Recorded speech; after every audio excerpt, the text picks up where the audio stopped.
नमस्ते। एक बार फिर से आप सभी का exam Guruji by Arvind sir YouTube channel में तहे दिल से हार्दिक स्वागत है।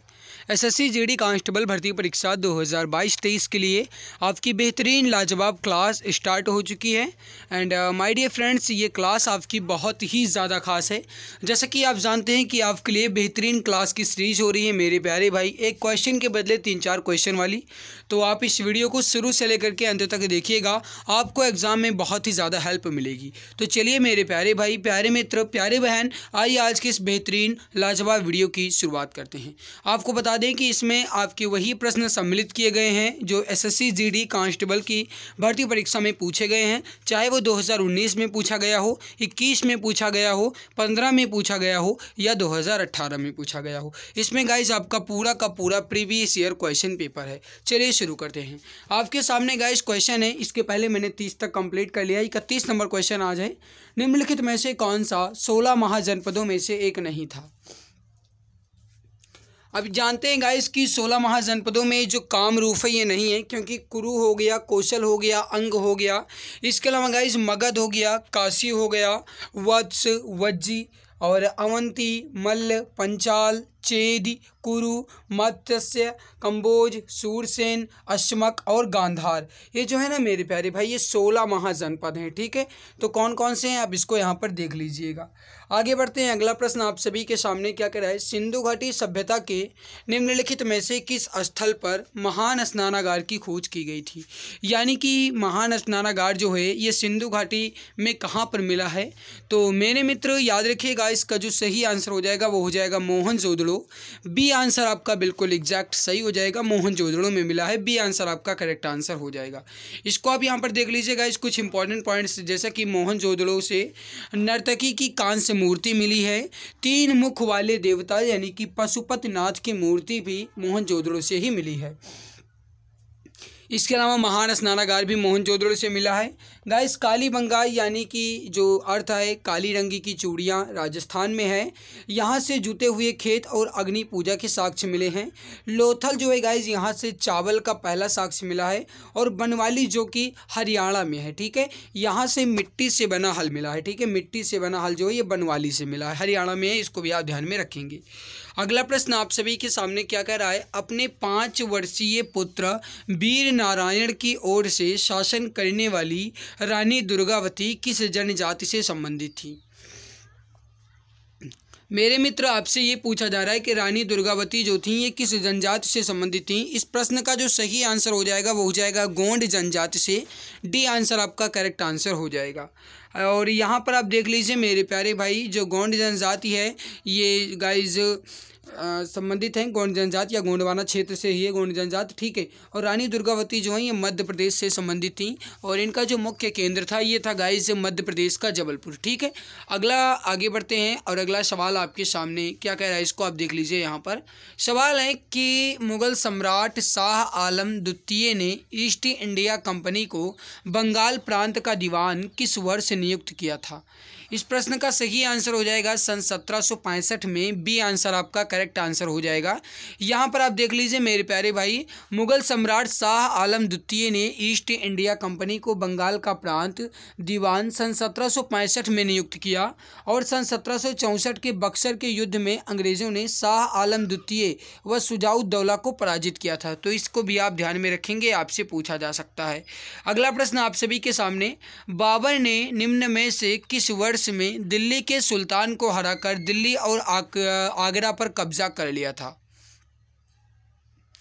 इसका जो सही आंसर हो जाएगा वो हो जाएगा 1526 में, यानी कि पानीपत की पहली लड़ाई में।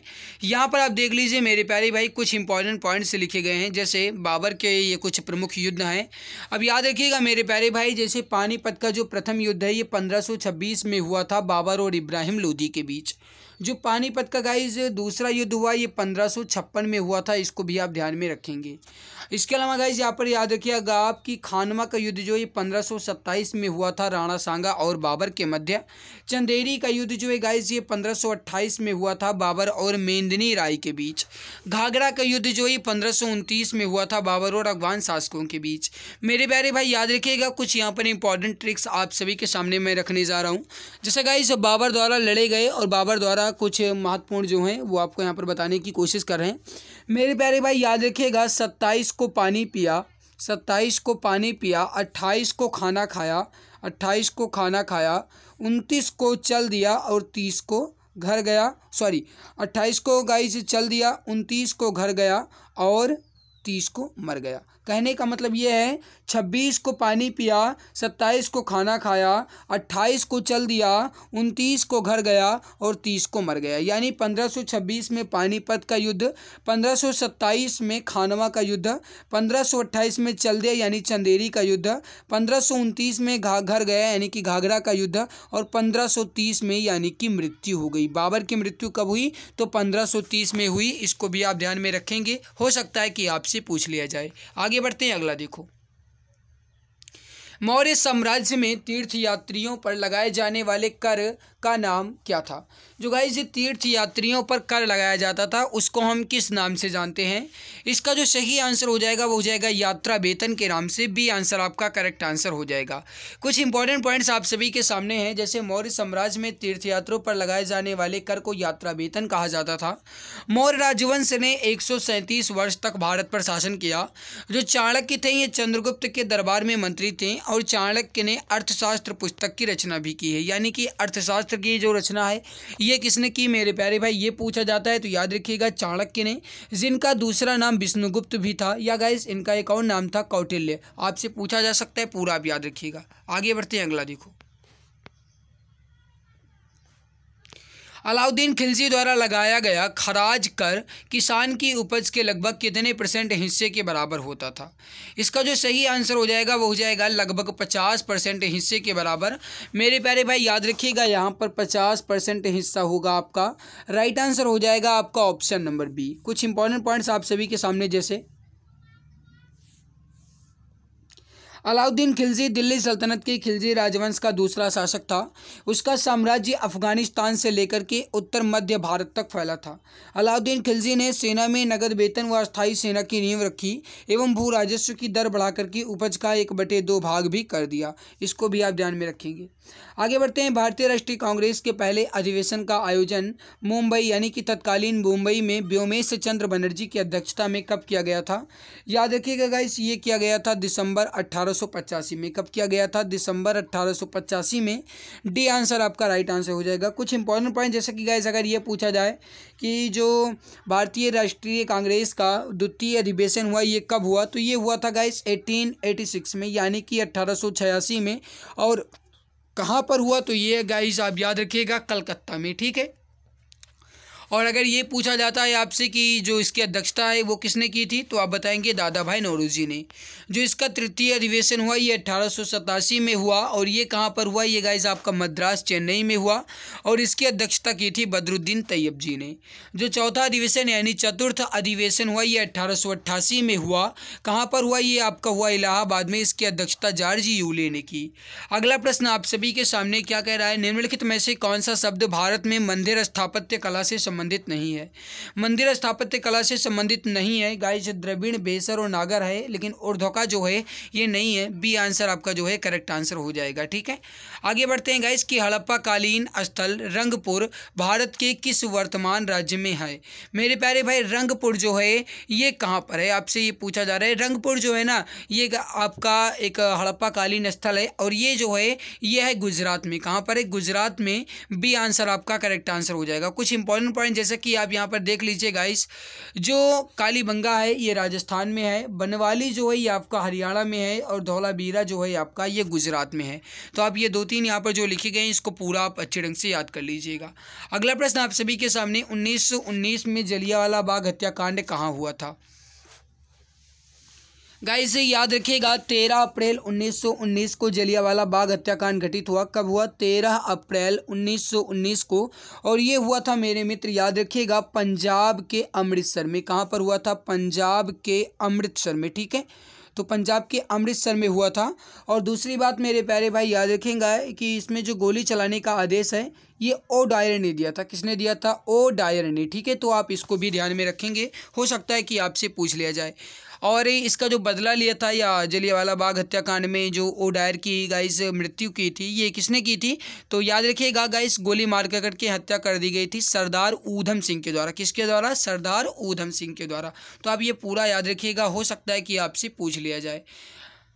कुछ यहाँ पर इंपॉर्टेंट पॉइंट्स लिखे भी गए हैं, आप यहाँ पर देख लीजिए गाइस कि डॉक्टर सतपाल और सैफुद्दीन किचलू की गिरफ्तारी के विरोध में हो रही जनसभा पर जनरल डायर ने अंधाधुंध गोलियां चलवाई। इस हत्याकांड विरोध में गांधी जी ने केसर ए हिंद और जमनालाल बजाज ने राय बहादुर और टैगोर ने सर की उपाधि वापस लौटा दी थी। तो अगर आपसे ये पूछा जाता है कि जलियांवाला बाग हत्याकांड के कारण गांधी जी ने कौन सी उपाधि वापस लौटाई थी, तो आप क्या कहेंगे? केसर ए हिंद। जमनालाल बजाज ने तो उन्होंने राय बहादुर की उपाधि और रवींद्रनाथ टैगोर ने सर की उपाधि जो है ये वापस कर दी थी। अगला प्रश्न आपके सामने गाइस कि हौज ए सुल्तानी एक बड़ा जलाशय था, इसका निर्माण दिल्ली के बाहर किसके द्वारा करवाया गया था? इसका सही आंसर हो जाएगा सुल्तान इल्तुतमिश द्वारा। डी आंसर आपका जो है एग्जैक्ट सही आंसर हो जाएगा। कुछ यहाँ पर इंपॉर्टेंट पॉइंट आपके सामने लिखे गए हैं, जैसे तुर्क ए चिहलगानी जो है गाइस ये 40 गुलाम सरदारों का एक संगठन था और ये भी इल्तुतमिश के द्वारा ही बनवाया गया था। दिल्ली का जो कुतुब उल इस्लाम एवं 2.5 दिन का झोपड़ा है, ये गाइस मस्जिद है, इसका निर्माण भी कुतुबुद्दीन ऐबक ने करवाया था, तो इसको भी आप ध्यान में रखेंगे। अगला प्रश्न आपके सामने कि दारा शिकोह के पिता का क्या नाम था? आपका ये गाइस 7 दिसंबर 2021 के सेकंड शिफ्ट में आया हुआ प्रश्न है। दारा शिकोह के पिता का नाम जो था गाइस वो था शाहजहां। सी आंसर आपका करेक्ट आंसर हो जाएगा। जो दारा शिकोह के पिता थे उनका नाम क्या था? शाहजहां नाम था। ऑप्शन नंबर सी आपका करेक्ट आंसर हो जाएगा। यहाँ पर कुछ इंपॉर्टेंट पॉइंट लिखे गए हैं, जैसे गाइस कि शाहजहां के 4 पुत्र थे। नाम क्या क्या था? औरंगजेब, जिन्हें कि जिंदा पीर के नाम से भी जाना जाता है, तो आप इसको भी ध्यान में रखेंगे। अगर आपसे ये पूछा जाता है कि औरंगजेब को किस नाम से जाना जाता है, तो गाइस इन्हें हम जिंदा पीर के नाम से भी जानते हैं। दारा शिकोह, शाह शुजा और मुराद बख्श, ये जो है ना ये शाहजहां के 4 पुत्र थे। कुछ इंपॉर्टेंट पॉइंट जैसे कि गाइस 1658 में दारा और औरंगजेब के बीच धर्मट का युद्ध हुआ और इस युद्ध में दारा जो है ये हार गया था, यानी कि दारा की पराजय हो गई थी। आगे बढ़ते हैं, अगला सवाल आप सभी के सामने। मौर्य वंश ने निम्न में से किस राजवंश के बाद मगध पर शासन किया था? गाइस थोड़ा सा साफ हो जाने दीजिए, मात्र 5-6 सेकंड का वेट कीजिए। देखिए हो गया। मौर्य वंश ने निम्न में से किस राजवंश के बाद मगध पर शासन किया? देखो गाइस मगध पर शासन जो है ये कब किया गया था, ये पूछा जा रहा है आपसे। राइट हो जाएगा नंद राजवंश के बाद। ए आंसर आपका एग्जैक्ट सही हो जाएगा। जो भी डियर प्यारे भाई ऑप्शन है नंद राजवंश बता रहे हैं, बिल्कुल सही हो जाएगा। कुछ इंपॉर्टेंट पॉइंट लिखे गए हैं, जैसे कि गाइस मौर्य वंश ने नंद वंश के पश्चात शासन किया था। चंद्रगुप्त मौर्य ने नंद वंश के शासक थे, ठीक है। जो चंद्रगुप्त मौर्य थे ये गाइस नंद वंश के शासक घनानंद को पराजित करके ही मौर्य वंश की नींव रखे थे। और जो चंद्रगुप्त मौर्य थे गाइस ये घनानंद को पराजित कैसे कर पाए थे? तो इन्होंने चाणक्य की नीति से इनको पराजित कर पाए थे, क्योंकि चाणक्य जो है ये सब कुछ जानता था घनानंद के बारे में, ठीक है। जैसे कहते हैं ना कि घर का भेदी लंका ढावे, तो वही गाइस बात यहाँ पर थी, ठीक है। फिर देखो महत्वपूर्ण बिंदु आपके सामने, जैसे मगध पर शासन करने वाले वंश का क्रम। सबसे पहले मगध पर शासन किसने किया था? तो आप कहेंगे हर्यक वंश ने। पूछा जाए कि सबसे पहले मगध पर शासन करने वाला कौन सा वंश है, तो आप क्या कहेंगे? हर्यक वंश। हर्यक वंश के बाद किस वंश ने शासन किया मगध पर? तो शिशुनाग वंश ने। शिशुनाग वंश के बाद तो नंद वंश ने, और नंद के बाद तो मौर्य वंश, और मौर्य के बाद शुंग वंश, और शुंग के बाद कण्व वंश, और कण्व वंश के बाद सातवाहन वंश, ठीक है। और गाइस आप इसमें याद रखिएगा कि जो सबसे अंत में था वो सातवाहन वंश था। आगे, वेद ऋषि कपिल का संबंध भारतीय दर्शन के किस संप्रदाय से था?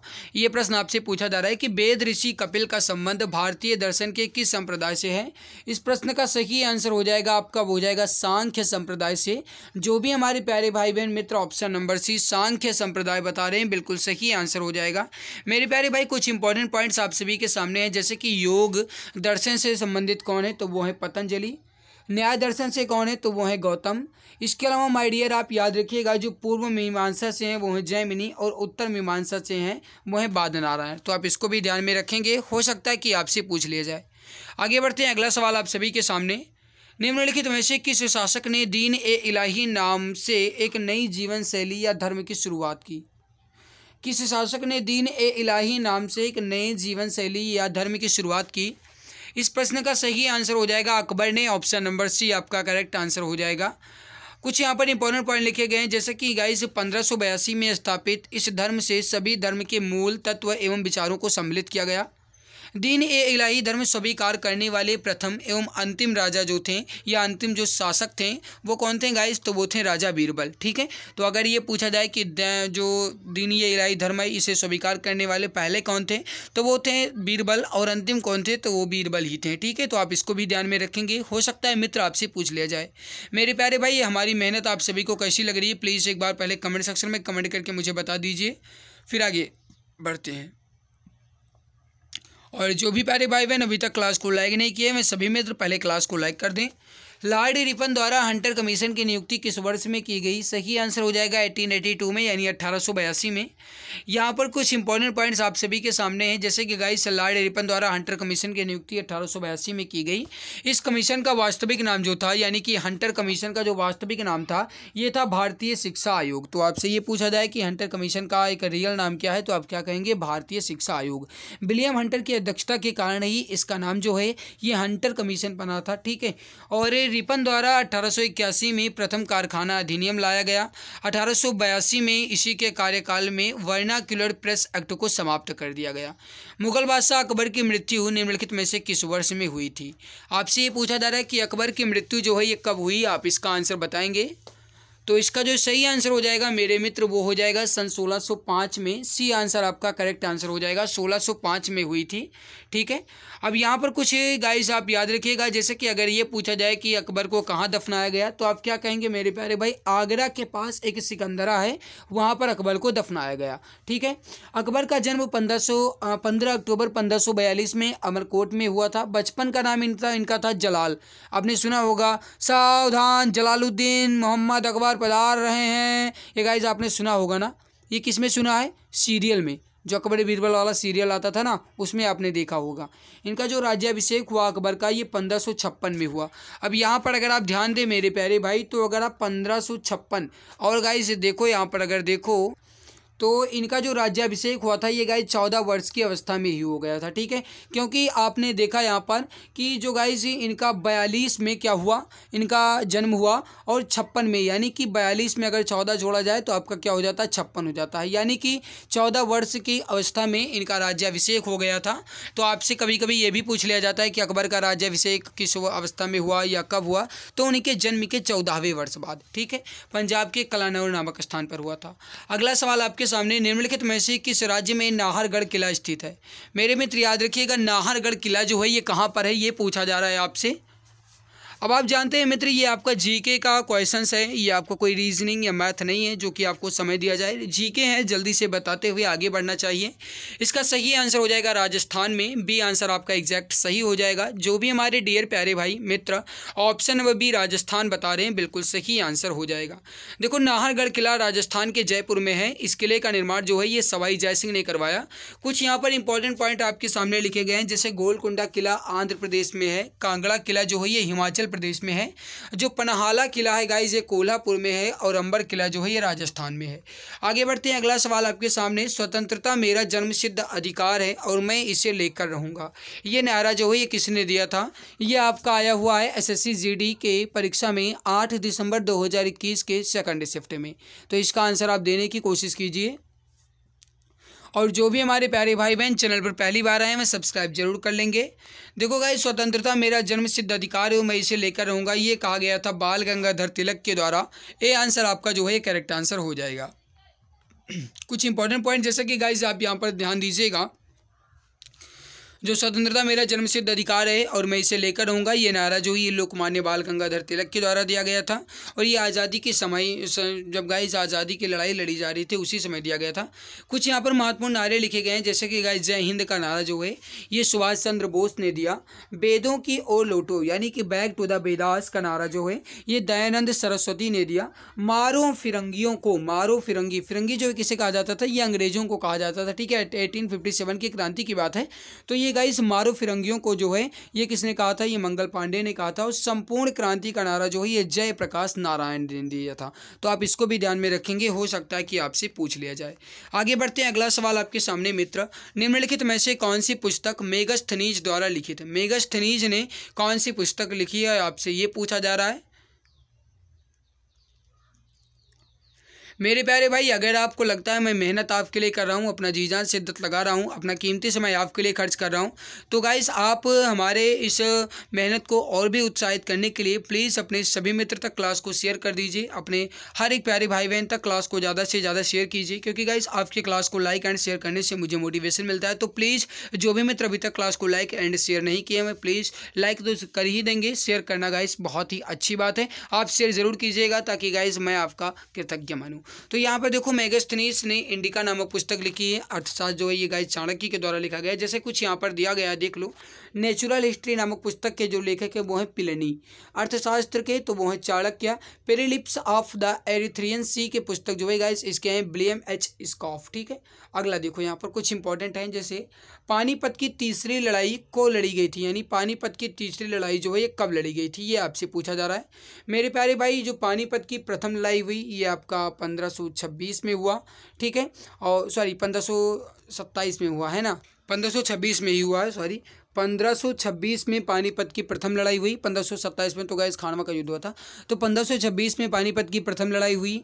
1556 में पानीपत की द्वितीय लड़ाई हुई और सन 1761 में पानीपत की तृतीय लड़ाई हुई। तो इसको आप ध्यान में रखेंगे। और सन 1761 में हुई, यानी कि 14 जनवरी सन 1761 को। ए आंसर आपका जो है बिल्कुल राइट आंसर हो जाएगा, बिल्कुल करेक्ट आंसर हो जाएगा।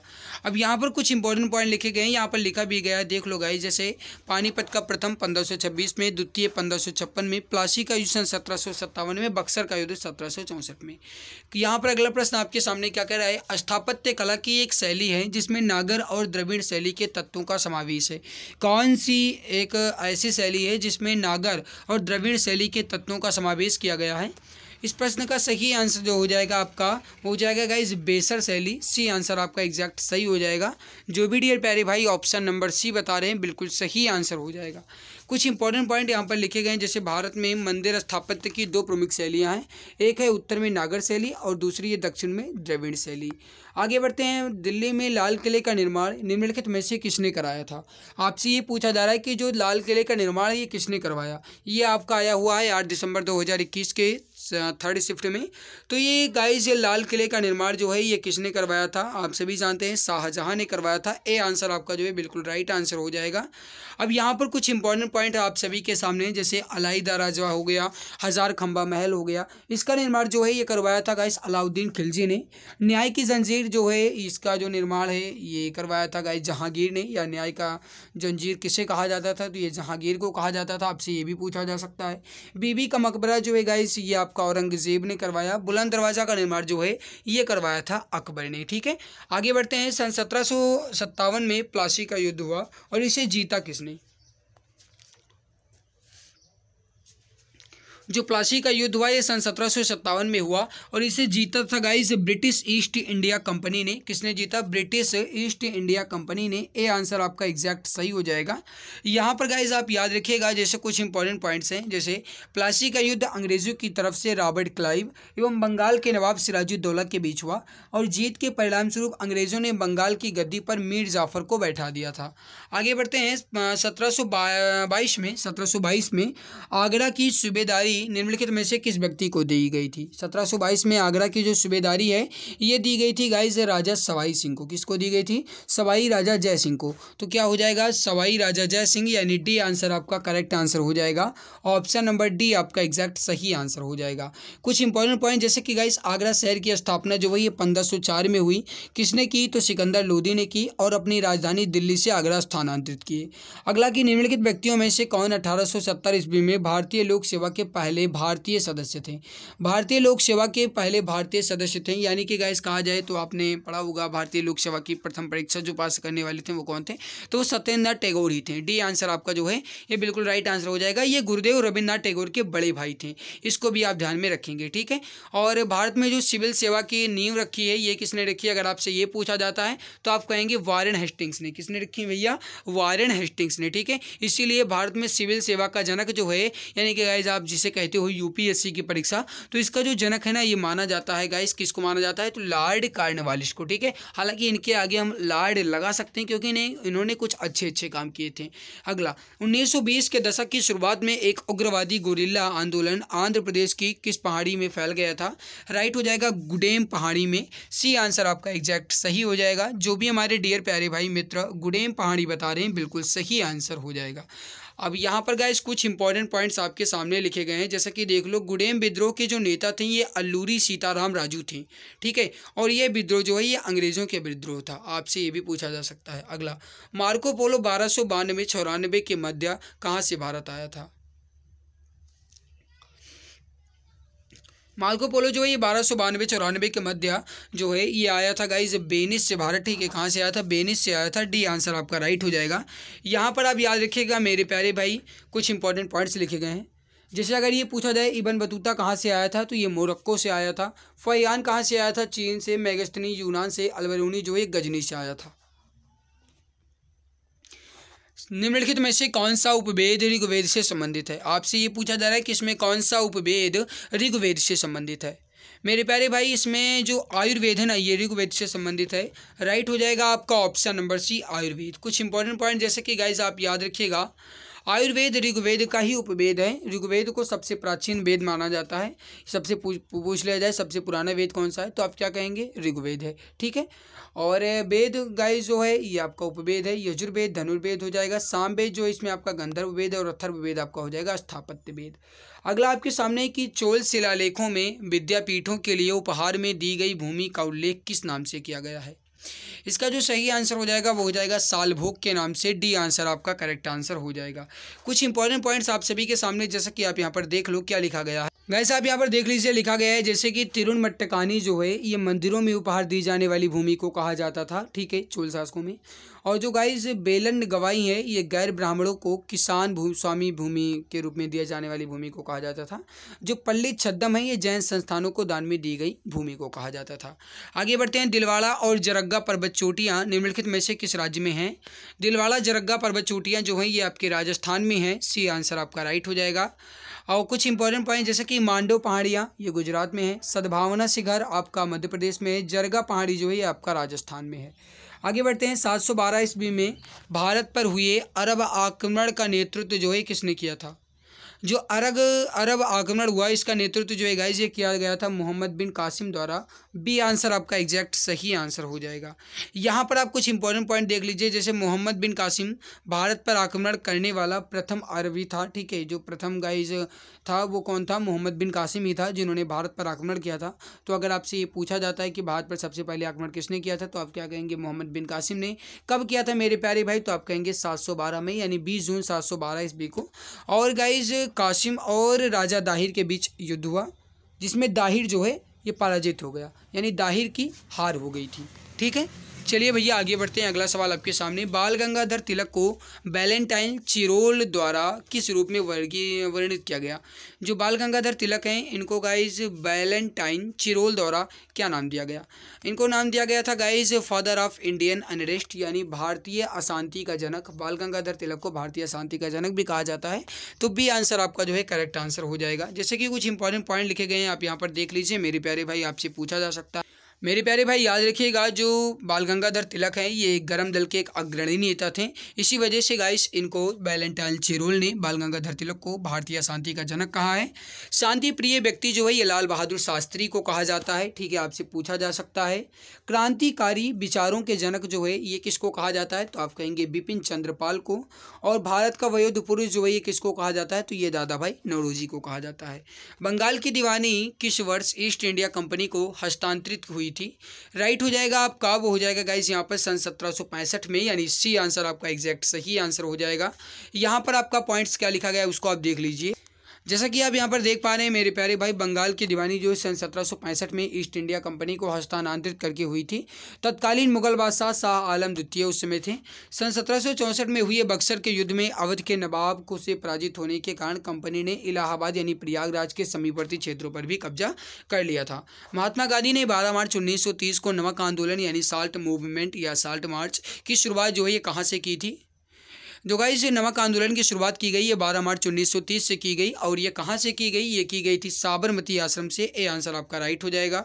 यहाँ पर कुछ इंपॉर्टेंट पॉइंट आपके सामने है मेरे प्यारे भाई। जैसे 12 मार्च 1930 को गांधी जी ने अपने 79 समर्थकों के साथ साबरमती आश्रम से लेकर के दंडी के लिए प्रस्थान किया। 24 दिन के बाद यानी 6 अप्रैल 1930 को दांडी पहुंचकर गांधी जी ने नमक कानून तोड़ा और सविनय अवज्ञा आंदोलन की शुरुआत की। तो आपसे ये पूछा जाए सविनय अवज्ञा आंदोलन की शुरुआत कब हुई, तो आप कहेंगे 6 अप्रैल 1930 से। और गांधी जी ने जो नमक कानून तोड़ा ये कब तोड़ा, तो ये 6 अप्रैल 1930 को ही तोड़ा। और कब इसकी शुरुआत की, तो 12 मार्च 1930 से। निम्नलिखित में से किसने हैदराबाद को चार मीनार का निर्माण करवाया, यानी हैदराबाद में जो चार मीनार है इसका निर्माण जो है ये किसने करवाया, ये आपसे पूछा जा रहा है। इस प्रश्न का सही आंसर हो जाएगा मोहम्मद कुली कुतुब शाह ने।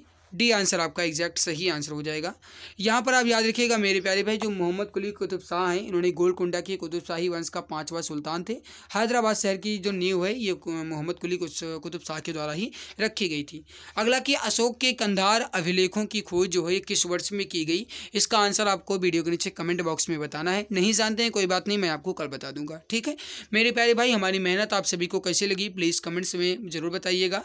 अगर अच्छी लगी तो प्लीज़ लाइक ज़रूर कीजिए और अगर आप चैनल पर पहली बार आए तो सब्सक्राइब कर लीजिएगा, क्योंकि गाइस पूरी जी जान शिद्दत मेहनत हम आपके लिए करें तो इतनी जिम्मेदारी आपकी बनती है, ये आपका इतना फर्ज है कि कम से कम आप क्लास को तो लाइक कर ही सकते हो। तो जो भी प्यारे भाई बहन अभी तक क्लास को लाइक नहीं किए हैं सभी मित्र क्लास को लाइक कर देंगे और अपने सभी प्यारे भाई बहन तक, देश के सभी वीर जवानों तक इस वीडियो को शेयर करें ताकि उन्हें भी इसका फायदा मिल सके। जो चैनल पर पहली बार आए हैं सब्सक्राइब कर लेंगे ताकि आने वाली हर एक नई SSC GD की क्लास की नोटिफिकेशन आपको समय से मिला करे। मेरे प्यारे भाई, मेरे देश के वीर जवान, मेरे देश के वीर नए सैनिक, मिलते हैं इसके बाद एक और नई खास वीडियो में। तब तक के लिए खुश रहिए, मुस्कुराते रहिए, जी जान शिद्दत के साथ पढ़ाई करते रहिए। इस बार SSC GD में तो सिलेक्शन होना ही होना है, एक सीट पर कब्जा तो करना ही करना है। मिलते हैं इसके बाद एक और नई खास वीडियो में। खुश रहिए, मुस्कुराते रहिए। जय हिंद, जय भारत।